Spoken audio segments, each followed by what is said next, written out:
Is it a bird? Is it a plane? Is it a laptop? Is it a tablet? The new Lenovo ThinkPad X1 2-in-1 follows the trend chosen by most office laptop manufacturers and is a bit of both, as its name suggests. However, what makes it different and special compared to other devices of its kind seems harder to say. Even though Lenovo describes their new laptop as a jack of all trades, a device capable of doing everything, it still has a problem that is not even related to itself, namely the market has become quite saturated and every laptop brand tries its luck with more exotic launches. But these are general considerations, whereas what I propose in this video is to see whether the ThinkPad X1 2-in-1 lives up to expectations or not.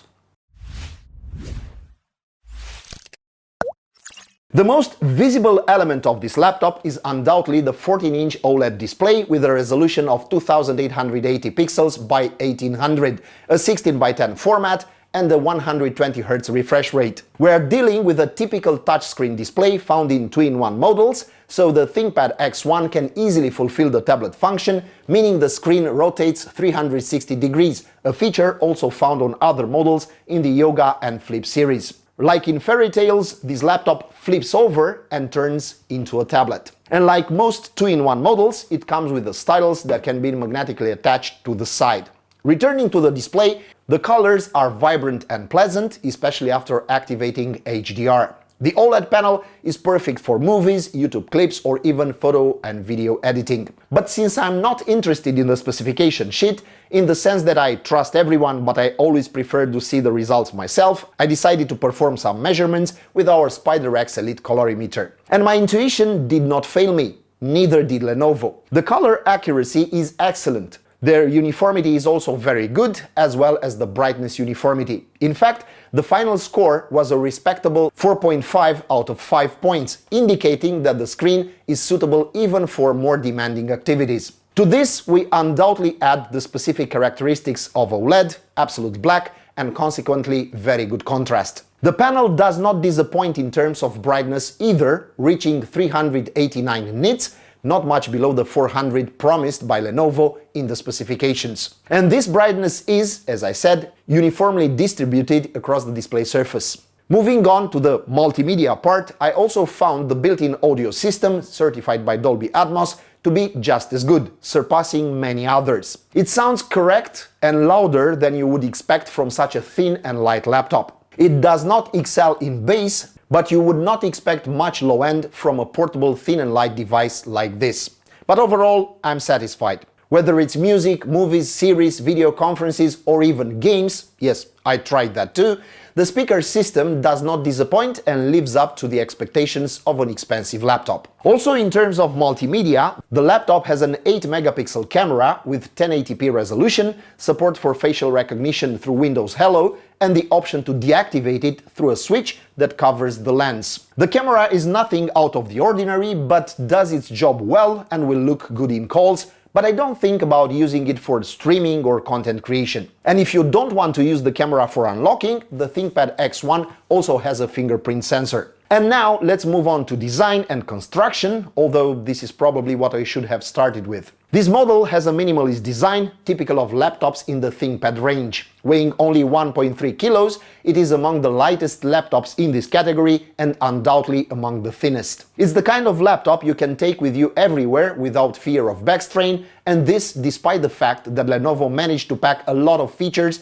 and a respectable level of performance into it. Before getting there, it's worth mentioning the solid case made from recycled aluminum. I noticed a very slight flex in the chassis in the center of the keyboard, but nothing that is felt during use. And I also appreciated that the screen does not flex at all thanks to the metal structure, not even when more pressure is applied. Now, let's take a look under the hood and see what it boasts. The processor, even though it is not the top of the range in this series, is satisfactory. An Intel Core Ultra 7 155U with 12 cores and 14 threads, a base frequency of 1.7 GHz that goes up to 4.8 in turbo, and superior integrated graphics compared to the poor attempts Intel has included in their chips for years. But we're talking about a new laptop in 2024, so we can't avoid the buzzword of these times, AI. Of course, the new ThinkPad X1 2-in-1 comes with hardware capable of this. It has a separate NPU from the main processor,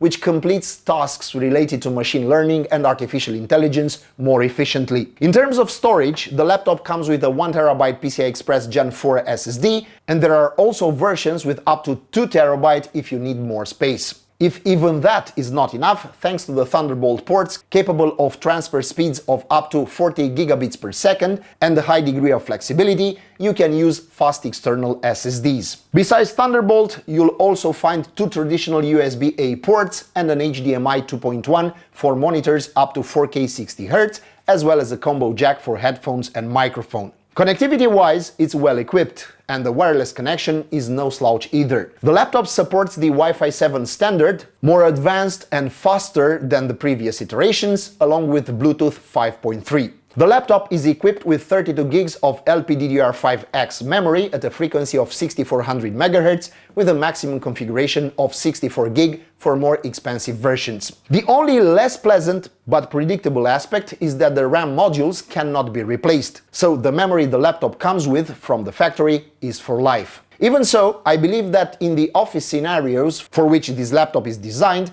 a RAM upgrade will not be necessary. As Lenovo has accustomed us, the keyboard and touchpad are marvelous, in my opinion, far superior to many models I have tested over time. The keyboard is quiet and the keys have generous travel, and they are accompanied by backlight, and visually they look very good. The touchpad can come in two configurations, the classic one with 3 buttons or the version we tested in one piece with a minimalist look. Personally, I believe both versions have advantages and disadvantages, and there is no definitive answer to the question of which is better. The choice of the touchpad depends strictly on your preferences. If you don't like using the touchpad or an attached mouse, the nipple is also present, the red button in the middle of the keyboard, called TrackPoint, specific to ThinkPad models since IBM's time. Was it indispensable to me? Well, not really. Are there people who love it? Absolutely, and I know people who wouldn't buy such a laptop without this traditional element. The 57 Wh battery is capable of respectable autonomy, lasting 10 hours and 28 minutes in the PCMark 10 Modern Office test. We're not talking about poor autonomy. I can easily work all day without worrying about the battery running out, but it does not reach the values of these new kids on the block with ARM processors, a good counterexample being the VivoBook S15 with Snapdragon X Elite we tested just a few days ago, whose battery lasted over 16 hours of use. The cooling system does its job well, temperatures did not rise excessively even under full load. However, to be a bit of a nitpicker, the fans seems a bit noisy when I push the laptop harder. As some of you may already know, we have a guilty pleasure and run some games even on systems that are not designed for that. I chose to try CS2 for about an hour with the graphics settings at minimum and 1080p resolution, and surprisingly, the performance was not weak at all. The frame rate stayed within minimally decent parameters at 60-80 FPS. I did not experience frame drops or visual tearing, so we can consider that this game is playable, meaning the X1 2-in-1 can handle light gaming without you worrying that it wasn't designed for this. And I don't doubt that performance is similar in other games with similar requirements, so you can use your office laptop for a bit of fun in your free time. This means games, in addition to movies and series, for which its OLED screen is sensational. Of course, there's also the option of cloud gaming, which seems especially designed for this type of ultralight laptop, and with a sufficiently fast and stable connection, you can enjoy much more demanding games. In synthetic tests, the laptop performed very well in this category. In PCMark 10, the score of just over 6,000 points exceeded the average. But on the other hand, the results in Cinebench 2024 were slightly below my expectations, especially relative to the price of the X1 2-in-1. The score was nearly 500 points in multi-core and just under 100 in single-core. This is substantially lower than what current Windows laptops with ARM chips score, which should give you pause if you're considering such a purchase. In Geekbench, the results were also a bit disappointing and clearly below the current ARM models, with a score of 1,872 points in single-core and a multi-core score of 8,702 points. Overall, this laptop didn't break records in benchmarks, but we must consider that we're not dealing with a system oriented towards brute power, but a 2-in-1 that focuses more on the practical side of things and business and office functionality. It has to be light, portable and useful, and that's all. From my point of view, the general characteristics of the laptop excuse its benchmark performance, and anyway, you don't work in Cinebench, while in the real world, the laptop runs flawlessly. Additionally, the fact that it is a convertible is a compromise. It has an elegant look, comes with a ton of useful features, and as an office laptop and tablet for readers, it is excellent for both work and play. If it could also make fries, it would be perfect. There's something else we haven't discussed yet that I find important. ThinkPad is not just a series of laptops, it's an institution. I know people who love this series, and it has managed over the years to gather a cult-like fanbase, similar to MacBook and maybe Dell XPS. For those who value this series for its practicality, elegance and simplicity, a ThinkPad doesn't need to reinvent the wheel.